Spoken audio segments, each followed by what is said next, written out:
Bien, j'aimerais remercier sincèrement Jean-Luc Béraud pour son invitation. Il n'est pas courant de voir un préfet parler après son ministre, mais ça ne sortira pas du Pays Basque, j'espère. J'aimerais saluer aussi l'ensemble de vos invités, les acteurs du monde du logement, Madame la députée, Monsieur le député, Madame la sénatrice, Monsieur le président de la communauté d'agglomération, Monsieur le maire, le représentant conseiller régional représentant le président du conseil régional et le conseiller départemental représentant le président du conseil départemental. Bon, encore une fois, ce matin, le déroulement de cette matinée et l'excellente synthèse que vous venez de faire a démontré que ces rendez-vous ces entretiens sont absolument indispensables pour réunir l'ensemble des acteurs, indispensables pour approfondir notre réflexion autour des enjeux et puis surtout indispensable pour proposer des solutions dont certaines d'entre elles, effectivement, je crois, vont faire débat. Peut-être que si on proposait de partager les fruits du travail pour avoir une rente égale au sein d'un couple, peut-être qu'il faudrait faire cette proposition en faisant abstraction du sexe, puisqu'il y a aussi des femmes qui gagnent beaucoup plus que des hommes. Je crois, j'en ai des exemples autour de moi. Moi, je vais vous parler du Pays Basque.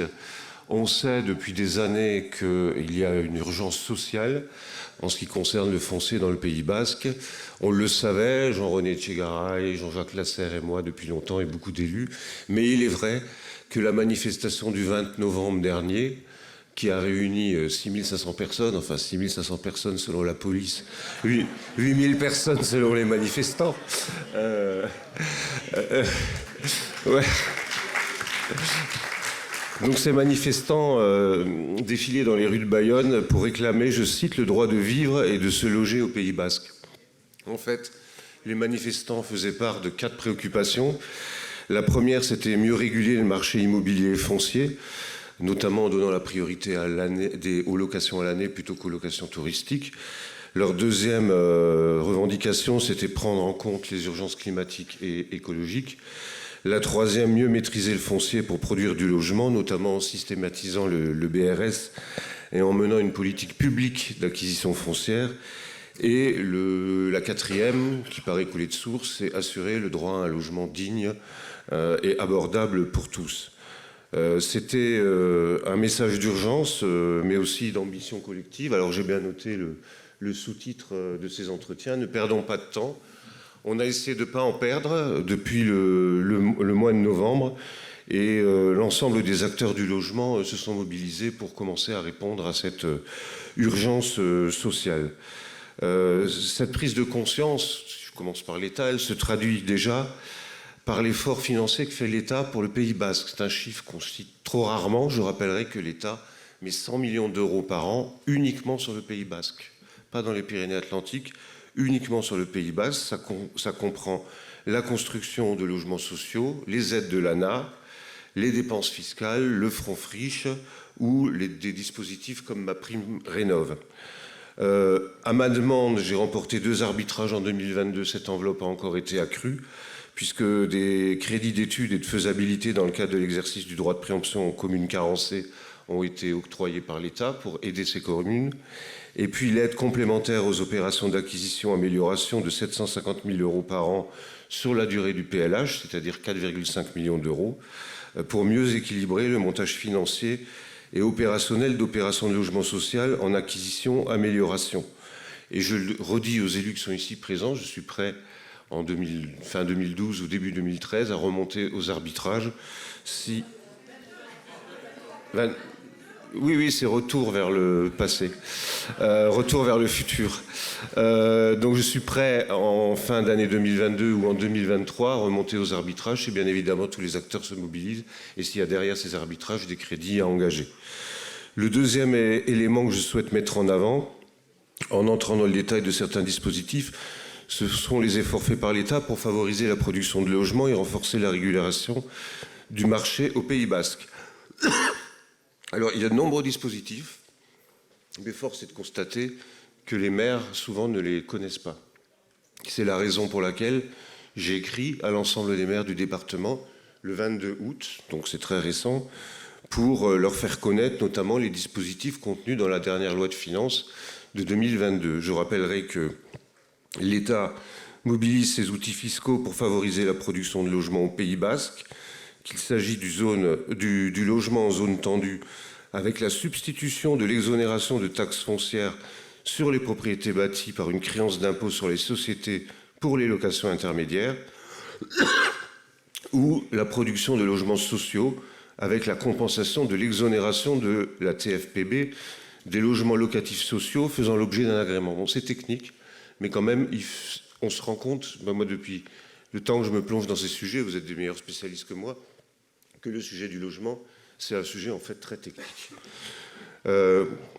Alors, je vous ai parlé du bail réel et du bail réel solidaire, donc l'État agit sur le marché pour essayer de le réguler et de l'orienter. Je me suis déplacé avec la ministre du Logement il y a quelques mois à Bayonne, où on a visité un appartement là, de 4 pièces traversant, et à Espelette, qui sont des opérations exemplaires qui ont été réalisées. J'ai également écrit à l'ensemble des maires le 24 juin dernier pour leur présenter le dispositif LOC Avantage. Alors on me demande souvent pourquoi est-ce qu'on ne change pas la fiscalité avantageuse en meublé de tourisme.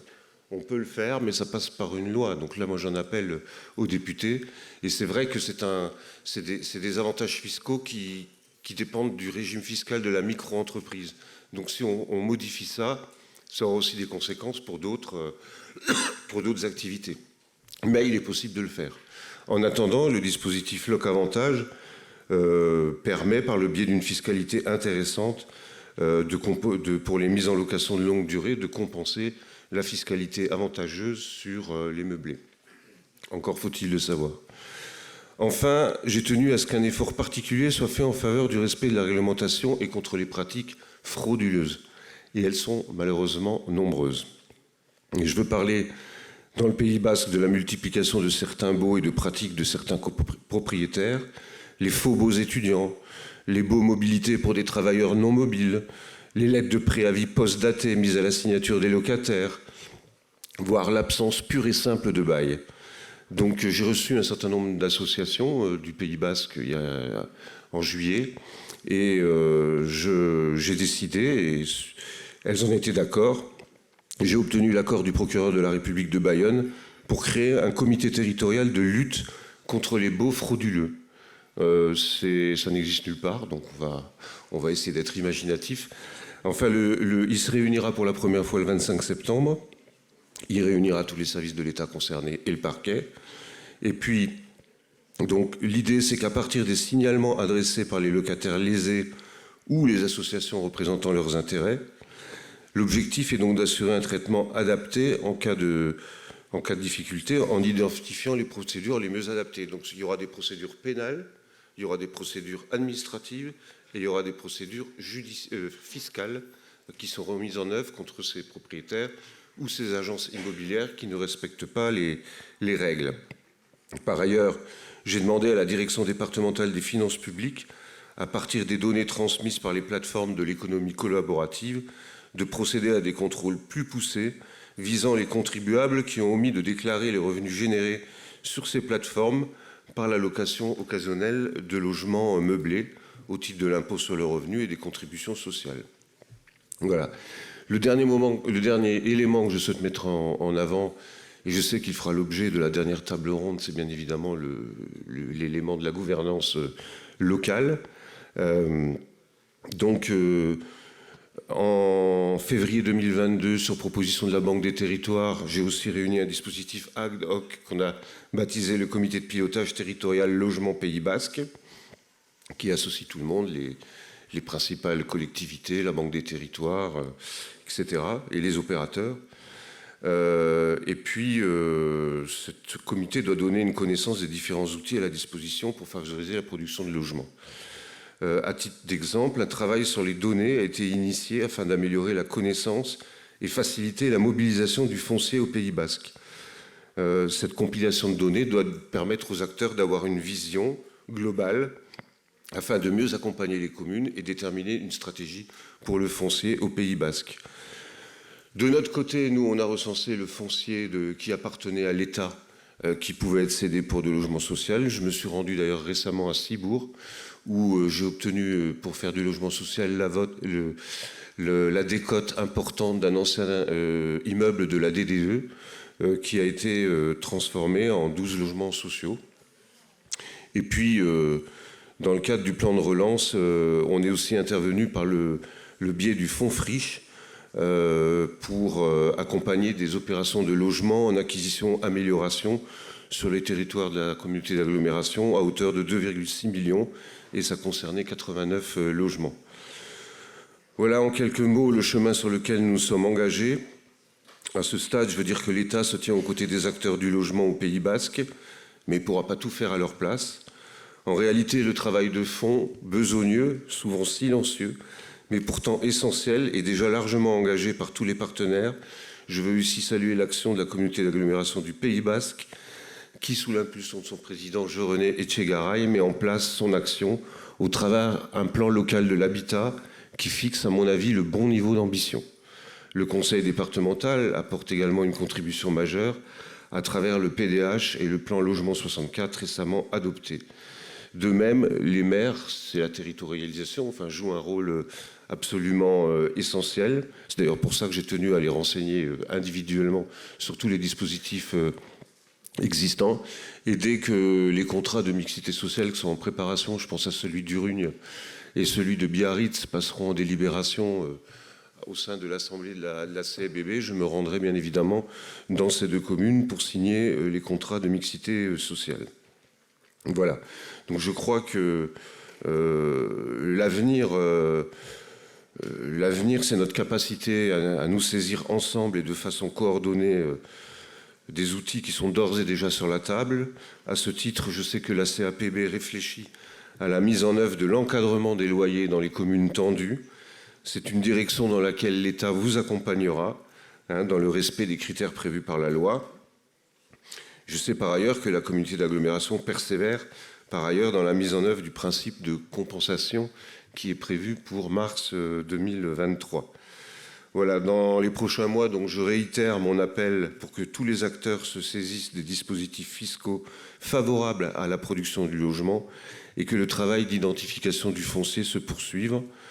Des outils fiscaux existent, comme l'adoption par une quinzaine de communes de la majoration de la taxe d'habitation à hauteur de... une taxe d'habitation additionnelle à hauteur de 60% pour les résidences secondaires. Beaucoup de communes du littoral l'ont fait. Et puis enfin, je souligne l'importance d'une bonne gouvernance au niveau local. Nous avons de l'argent et j'attacherai du prix à ce que l'ensemble des crédits dont nous disposons soient consommés. Ils ne l'ont pas toujours été toutes les années. Voilà ce que je tenais à vous dire en quelques mots. Je crois que ce sujet, on va le retrouver dès la rentrée, mais qu'on aura des réponses à donner aux acteurs qui nous interpelleront. Voilà, merci beaucoup.